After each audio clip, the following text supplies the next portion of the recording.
Minutan. Always number one. Always number one. DCGB 729 kHz. Enod sa Bareta. Enod sa Gabos. Alas 5:08. Ginebra San Miguel. Sali na sa Ginebra Tres Fuertes promo. May pag-asang manalo hanggang dulo.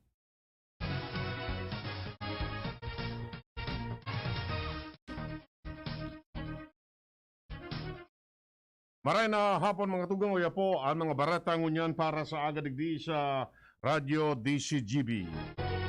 Mga baratang marulawa sa aga sa mga dyaryo nasyonal. Enot sa PBN DCGB sa mga baratang unyan para sa aga. Inotuntaan follow-up kan nangyayaring solo yan sa may barangay Tula-Tula, Legazpi City. Si Luwens may follow-up kaya. Luwens kamen. Sa ipa-masyerto na Bureau of Fire Protection na Legazpi kung ano ang naging kausa talaga sa nangyayaring sulo-digdi sa pagrugaring ni Doc Manuel Lorenzo digdi sa satuyang kinamumugtakan tabi Direk Edwin. Iningon yan ang ipinagunambitan na impormasyon ni Fire Senior Inspector Eric Caramoan ang Hepecan Bureau of Fire Protection na kung saan alas 4:14 nagpoon na mai-report sa inda ang insidenteng ini asin nakapasiring sa lugar tulos ng mga nagkapirang minuto dahil sa presensya kan substation na yaon sa nadigdi sa indang lugar. Sigun man kay Caramoan tabi direct, naging fire controlled nasambitan ng sulo digdi sa satuyang kinamubuktakan alas 4:40 eksakto nin pagkahapon asin na ideklara ining fire out alas 4:57 3 minutos antes mag alas 5 nin pagkahapon kunya na oras na ini an fire out alagad sa ngunyan dahil tamay mga presensya pa in mga nagkapirang mga aso asin na mga baga sa may kabaan kan arong kay ni Dr. Lorenzo na hali sa light materials an pagkakabugdok o kaya pagkakatugdok ka narong na ini padagos pa ang pagsumpit kan mga miyembros kan Bureau of Fire Protection Legazpi asin ining Legazpi Chinese Filipino Volunteer Fire Brigade Incorporated nangani ng na magkanaya pa kung igwa pa baga sa laog. Naipasangon yan makapaluwas ng impormasyon kung ano ang naging kausa kansulo na ini.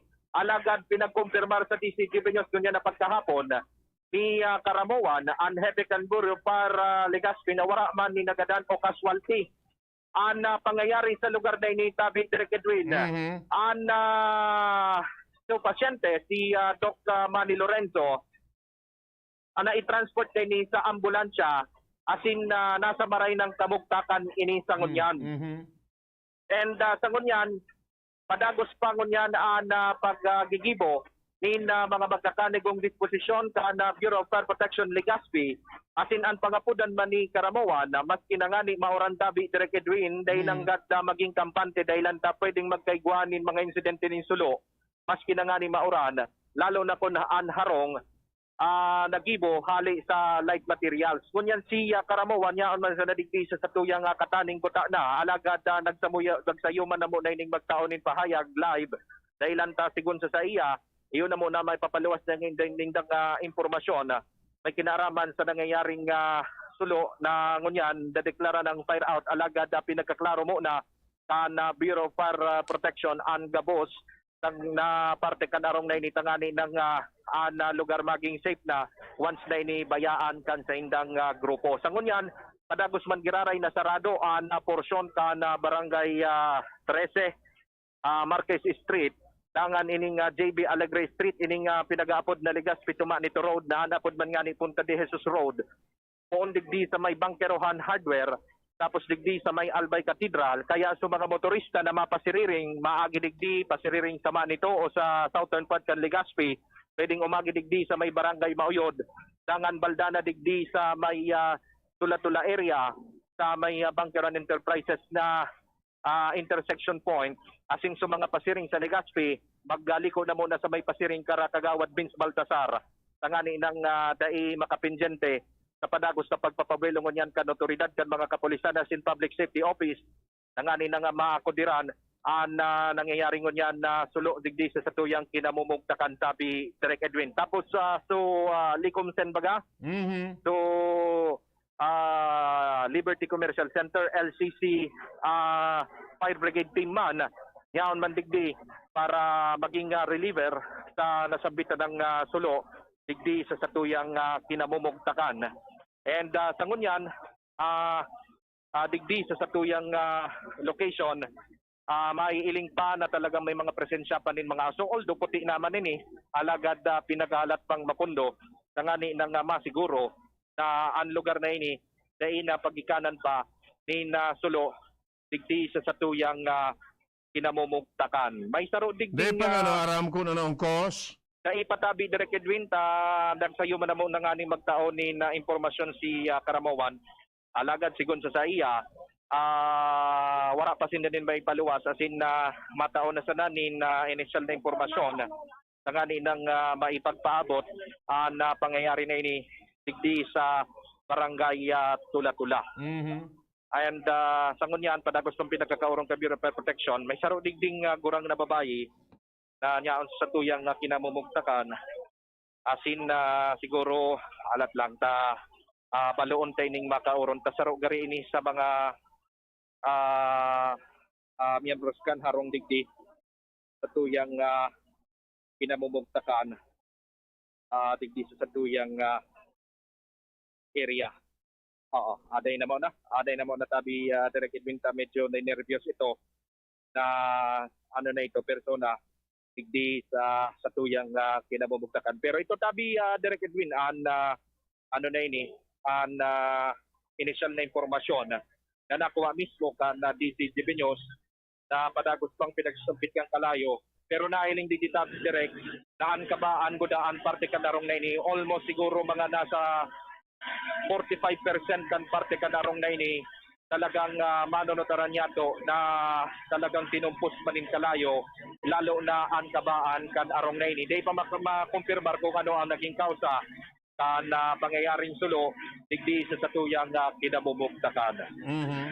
Roger, sa yan tabi Direk Edwin ang mga dagdag pang istorya, mga dagdag na detalye, mga follow-up report sa satuyang nasubaybayan na sulo digdi sa barangay Tula-Tula, Legazpi City. Pasalamat kita tabi Direk Edwin sa nagpaabot din impormasyon kung kaya nakapasiring kita digdi sa lugar na ini sa tuyang mga paradangog na si Sir Mark na Claveria asin si Sir Lance na Saituno na saruman sa mga nag-responde digdi sa lugar.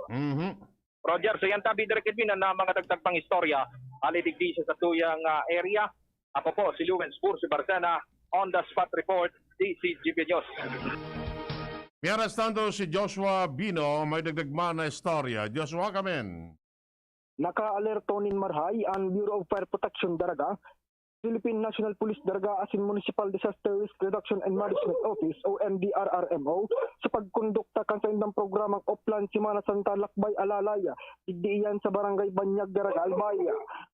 Yan ang personal na naturaan kan DCGB News kan napaglibot-libot nga sa satuyang area. Sigun sa MDRRMO, tabang ini tangani magtaunin emergenting pagsimbag sa mga kahapotan, pagtaunin first aid sa mga emerhensya, asin pagtaunin asistensya sa publiko maging mga motorista na naglibot-libot mapasiring sa mga simbahan asin nagkapira pang mga lugar bilang pagsilebrar sa Semana Santa. Sigun sa inda, lagpun ini kan Sabado, pitsa 9 asin Madura ang programang ini, sundo sa pitsa 17 o Easter Sunday. Digdi sa indang espasyon, takalabaan kan Barangay Banyag, naka-alerto sindapon alas 8 an aga, sundo alas 8 man ang banggi. Iyan ang dagdag na bareta, Joshua Bino, DCGB.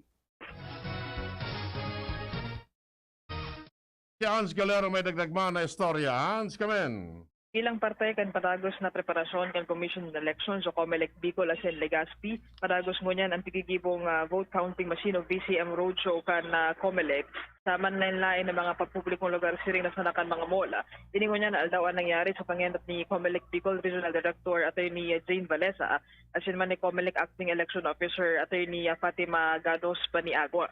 Iniginibo sa SM City Legazpi kung saan kanakol ang mga nagpartisipar, partikularmente na ang mga first time na mga botante digdi sa syudad kan Legazpi.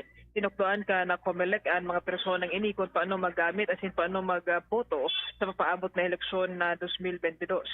Apera ka na pagturo ninda sa siring ng mga persona tinawan man ang mga ini nin mga hygiene kits. Ang COMELEC Legazpi asin man COMELEC Bicol padagos na naglalaom na maging matrangkilo asin smooth ang dalagan kan eleksyon 2022.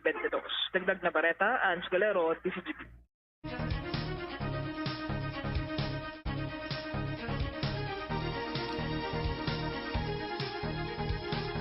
Mientras tanto, inumaw kan Malacanang ang mga nakapasar sa 2020-2021 bar examination sa pagsasabi na nadugong nin mga bagong abogado sa nasyon. Iyon sa rong maray na bagay. Sinabi ni Acting Presidential Spokesman Martin Andenar na sinda na ugma sa mga bagong nakapasar na abogado. Kaya sinabi na mas nagdadakol ang mga abogado sin magayon ini para sa mga namamanuaan. Enot kani nasa 8,241 mga bar examinees sa 11,402 na nagkuakan eksaminasyon ang nakapasar sa bar exam para sa 72.28% passing rate.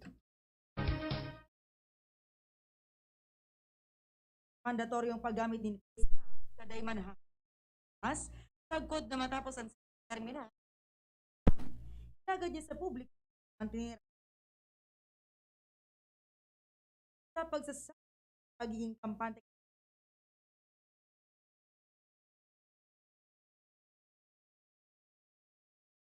dagpaman ni Duterte na sa daan hero tao na magamit as kaman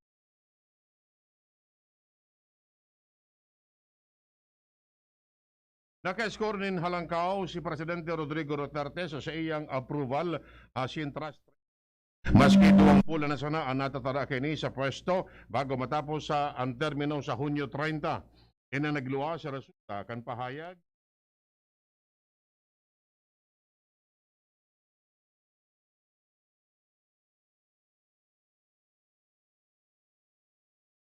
Nagpapiling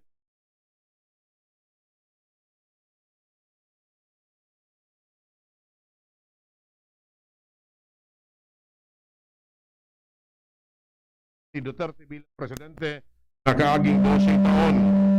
Ang silang na figura nasa 2.3% puntos na masalangkaw sa 65% na approval rating kan presidente sa primerong tulong bulan kan 2021. sa ampang kan piglalauman na pagrusukan mga mabakasyon ngunya na Semana Santa, nag-apelar giraray an Malacanang para sa may kanya-kanyang destinasyon. Pangapuda ni Acting Presidential Spokesman Martin Andenar na sagkod ka na o sagkod kung pwede gibuon ang mga aktibidades ngunya na Semana Santa sa mga outdoor asin bako sa mga kulong na lugar. Tiyang sinabi na dapat likayan ang kadakol ng mga tao mantang kadakol man na mga lugar ang pwedeng pasyaran.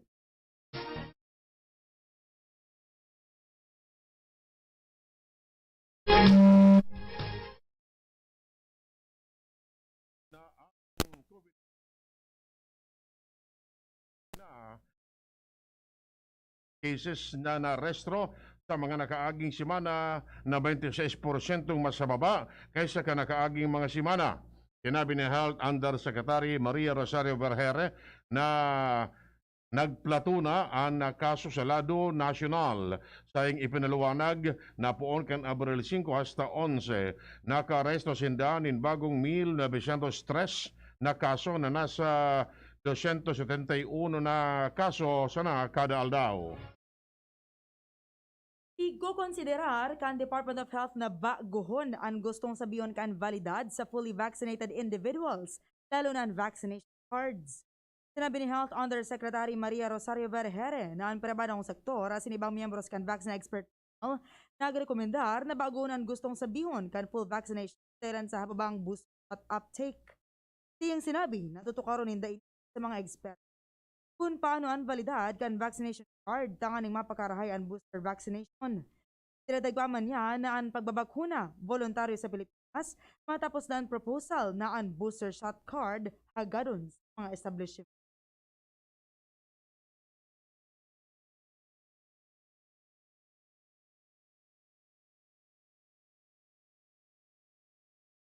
Nasa full alert status ngunyan ang gabos na 24,000 na pulis sa Metro Manila ngunyan na Semana Santa.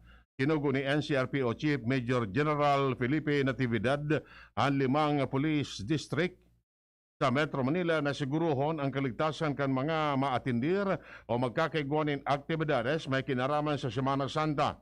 Sa sinabi na siya, nagpawagas na nin mga pulis sa mga pampublikong lugar, sharing sa mga shopping malls, simbahan, asin mga public transport terminals, airport terminal, asin seaport. Idinugan pa ni Natividad na naipamasindang na siya na patakot sa obserbasyon kan Semana Santa sa Metro Manila. Naging kampante ang kadaklan pun kan ipasunod ang Alert Level 1 sa kadakol ng mga lugar sa nasyon. Iyan pahayag ni National Task Force Against COVID-19 Medical Advisor Dr. Ted Herbosa kung saan naging barometro niya ang bilang kan mga dapat kwalifikado ng magpatudok ng booster shot alagad de ima nagpatudok. Tiyang sinabi na naipit sa 12 milyones na ang nagpa-booster, mantang nasa 66 milyones na ang may ikaduwang dose. Tiyang piniliwanag na harayong malapag ang datos kung kaya nangangapudan siya sa publiko na aprobetsaran ang Semana Santa kung daiman may trabaho. 2,975 mga traffic enforcers asin emergency personnel ang ipinawagas kan Metro Manila Development Authority sa National Capital Region sa panahon kan obserbasyon kan Semana Santa. Sinabi ni MMDA Chair Don Artes na ang mga tauan ninda nakadestino sa mga mayor na tinampo, transport hub asin iba pang mga pangenot na lugar sa Metro Manila.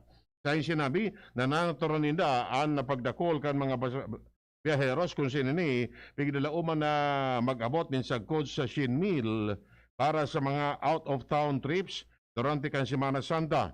Idinugang pa man ni Artes na mapalos pasinda nin mga motorcycle units sa mga bus carousel routes.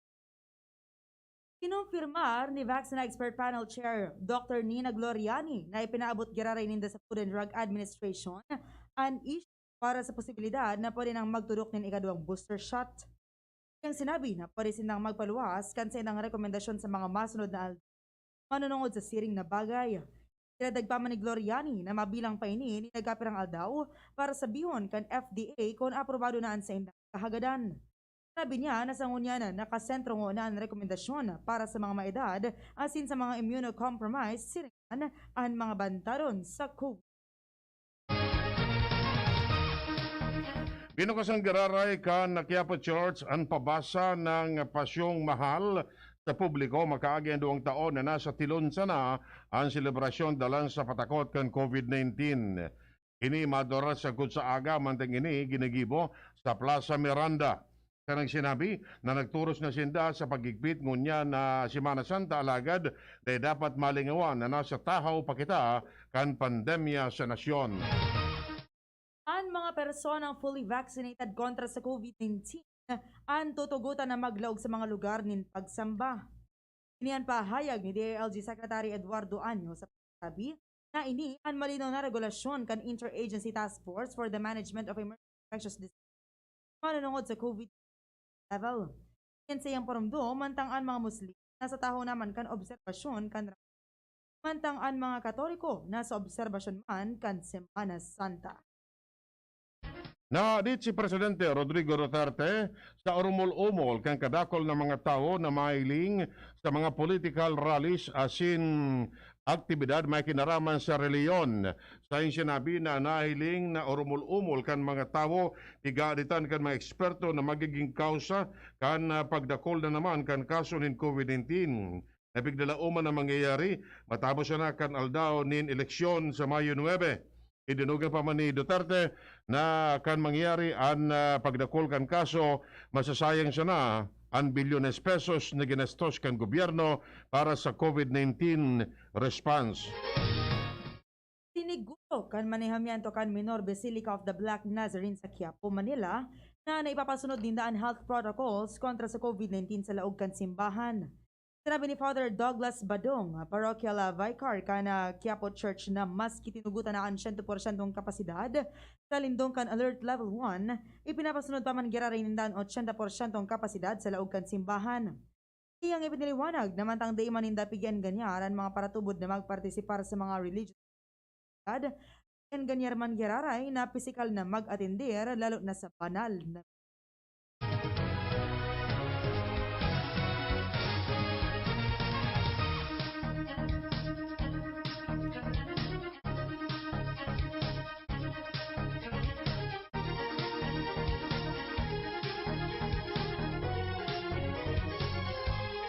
Miyaras nato hinagad kan Department of Interior and Local Government sa Commission on Election na buhayon ang Task Force kontra Bigay para malabanan ang pamamakal ng boto. Enot ng pinagana ang Task Force kan 2019 election sa mga probinsya asin ngunyan na madali na ang eleksyon sa Mayo 9. Gusto kan DILG na paganaon girari ang Task Force sa kada syudad asin panuwaan sa entero nasyon.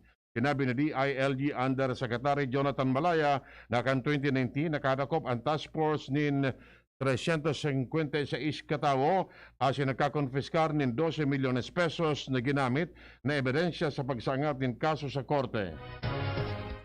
Sa pag-aadal kan Department of Science and Technology, nagluwas ng mga kulang sa pribilehiyo o sa pamilya, ang bantado na magsapar nin pandemic-induced mental illness dahil sa kakulangan ng akses sa mga rekursos. Research na pinanginotan kan Team Hale sa University of the Philippines, Manila, asin suportado kan DOST National Research Council, nagpapahiling na ang quarantine restrictions nagresulta sa halangkaw na level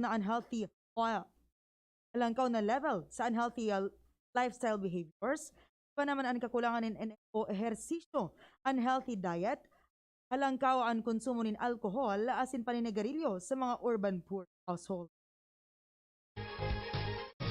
Iyan mga tugang detalles kan mga bareta ngunyan para sa agadigdi sa Radio DCGB. Sa pagkara kan mga pagariba, John Napoles Salado Technical.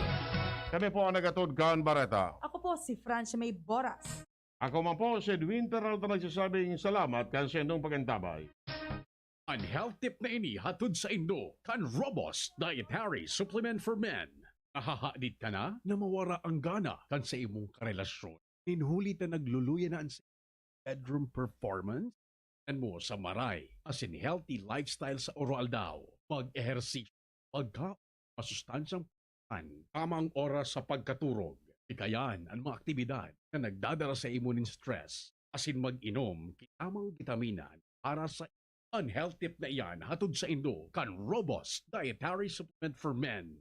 Robust, astig to. Importanteng pagirumdom. Ang Robust bako bulong. As hindi pwede gibuho na pambulong sa anumang kasing hela. Mga moms, popsi, ang kalusugan ng pamilya, taga, pagdating sa sarap.